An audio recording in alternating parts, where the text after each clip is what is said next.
مولاك يا فاطمة أماه نحن أيتامك سيدتي. پای شرح خطبه‌ات بغداد و سلمان ساخت، شیعه را با مکتب حیدر خرج تو می شد در بقیع.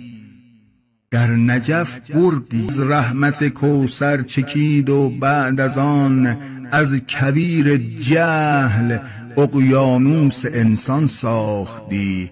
نام زیبای تو مفاتیح الجنان را از تو خواست، شیخ عباس قمی را بیت الاحزان ساخت. درک قدرت مشکل است و موقع تحصیل آن، عالم فرزانه را طفل دبستان ساختی.